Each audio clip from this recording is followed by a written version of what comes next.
Good morning, good afternoon, good evening, folks. Michael Zuber, one rental at a time, back with the one and only Mr. Matt, the lumberjack landlord. We still working on changing that name?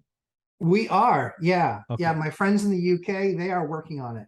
there you go, there you go. My buddies. Well, do me a favor. I want to talk about an article I found on CNBC Yeah, talking about it. The headline was actually, you know what? Instead of teasing it, let's just bring it up. sounds good to me. So this is what I saw this morning. Self-made millionaire credits his wealth to these 4 unpopular money rules. Don't, like, one of them is don't buy anything you can lease. So this Mhm. was something this was something that would always get my attention, right? Self-made millionaire. What are they doing? And then of course they said 4 unpopular beliefs. So I had to click on that link. Would this headline get your attention or not really? It would, but sadly, I know a lot about Grant. And Well, so it did I'm when very I interested clicked to on see. when I Yeah. clicked on it, all I saw was the headline. I actually didn't know it was Grant when I clicked Oh, on it. okay.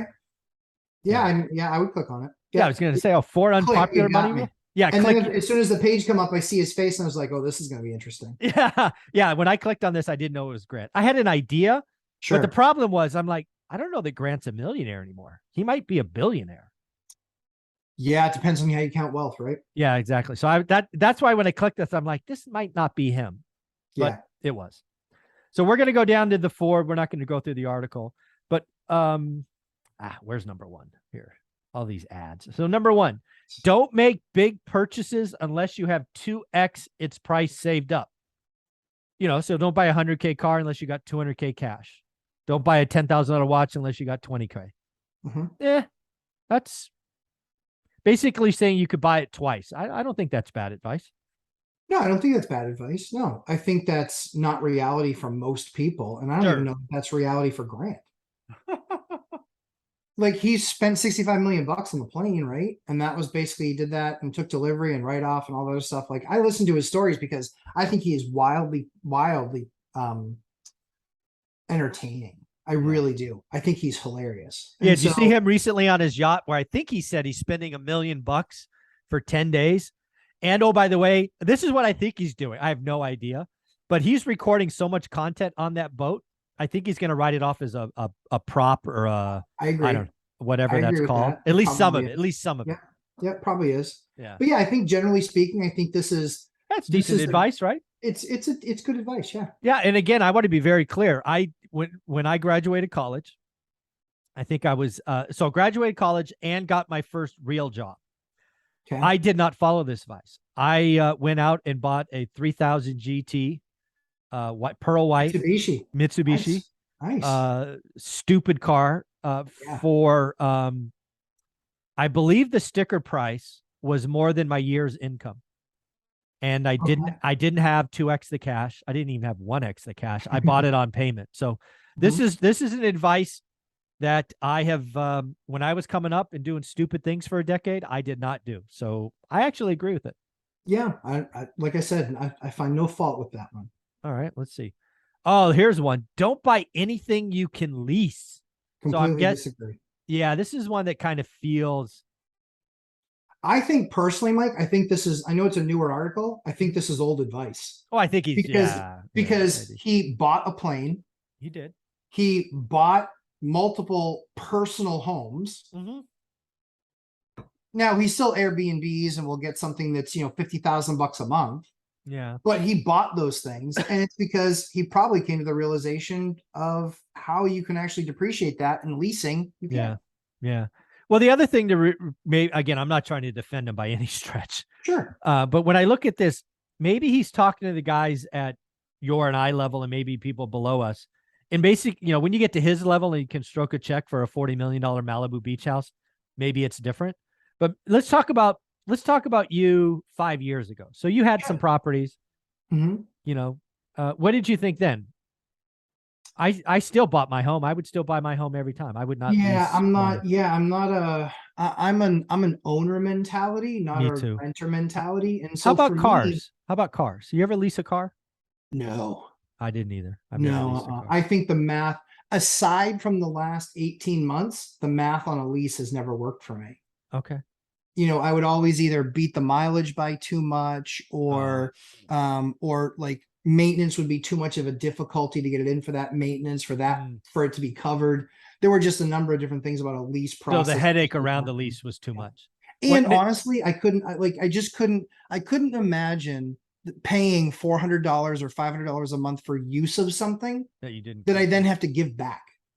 Yeah, but there is a growing, I don't know if it's a mindset or a meme or whatever it is. You're going to own nothing and love it or like it or whatever that is. Sure. That again, maybe it's because I'm a Gen X and some people would call me a boomer, which I'm not a boomer. I just don't see that. I don't get it.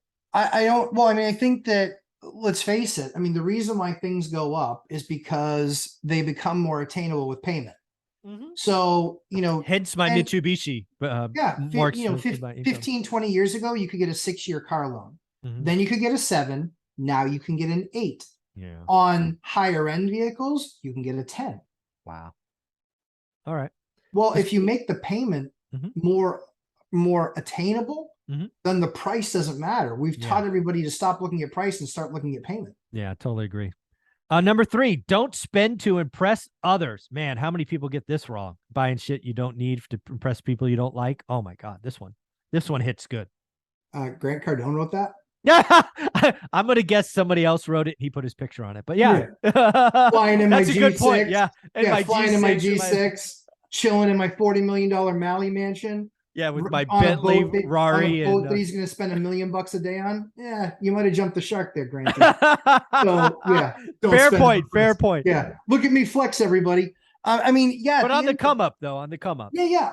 But I mean, yeah, I mean, it's we'll do a live shot from my driveway sometime, and you can see my 2001 GMC pickup truck and my 2007 Pontiac Grand Prix. What is your wife rolling? She's not rolling in one of those. She's got a Honda Odyssey minivan, 2016. It's a 7-year-old minivan. I did expect better of you, but that's okay.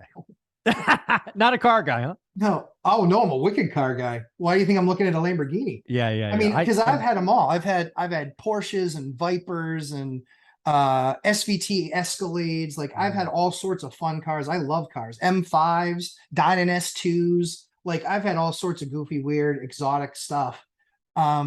And really fun sports cars. The challenge for me is when I buy something like that, I'm looking for an outrageous deal.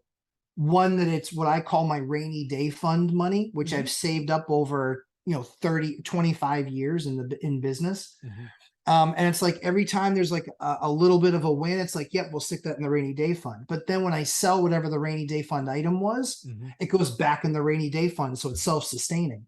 So yeah, wicked car guy, but you know what?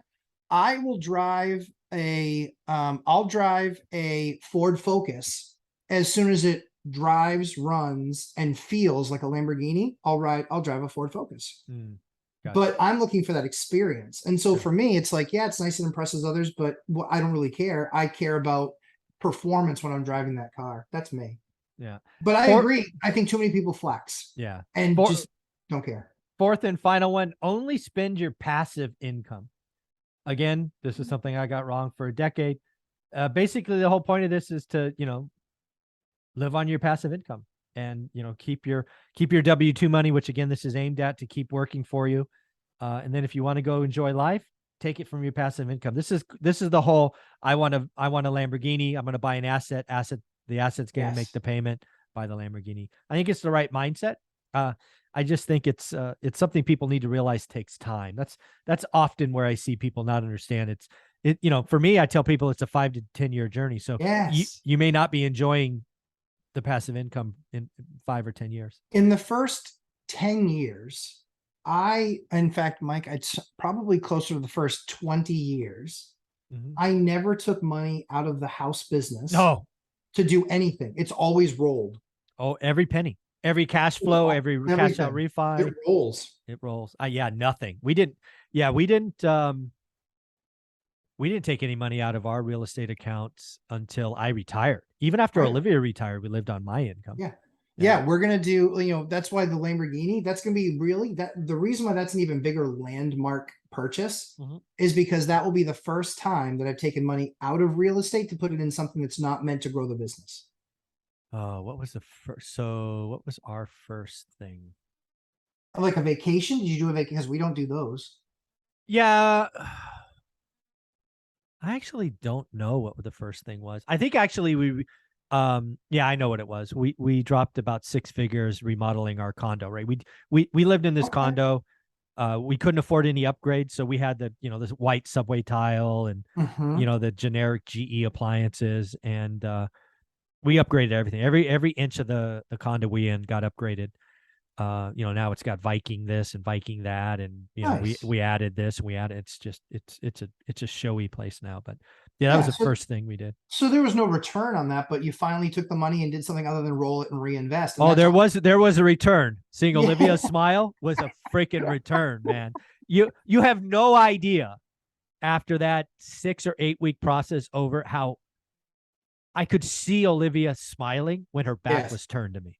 Yeah. Nice. Yeah. I That's mean, good. that it's just like I know you're smiling and I'm looking at the back of your head. Yeah. I Yeah. mean, That's that was good. amazing. That was Yeah. amazing. But and that was what? How many years in? Oh, dude, that was 18 years in, Right. 17 years in. Yeah. Yeah. So I mean, again, it's just the roll it, roll it, roll it. Like Dion's the one that's the fast spender. He's only got 10 years in it. He's out there blowing it on vacations and Yeah, that darn retirement. guy, that lazy guy. Oh, this has been a lot of fun. So again, I don't think these 4 pieces of advice are bad. I think they're actually pretty good. I think they're really aimed at the person just starting, not the person at the end. Yeah. But yeah, I didn't know what the 4 were going to be.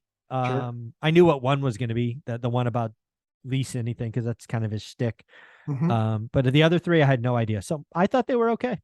Yeah, I think the thing that mainly applies to all the things on that list are year 15 is nothing like year one. In year one, that's all advice that you really should follow and I do. And agree. quite frankly, I'm not buying anything. I mean, when I'm buying it, it's going to be something that's going to be a cash flowing asset, period. Mhm. Everything else is on the wayside. When I really started becoming serious about what I was going to do with my rental portfolio, I stopped buying everything else Yeah. because everything else you looked at and said, oh my word, another $20,000. That's another down payment for another house I can move into next year. I'm not going to buy that with this, Yeah. a Very car. cool. Yeah.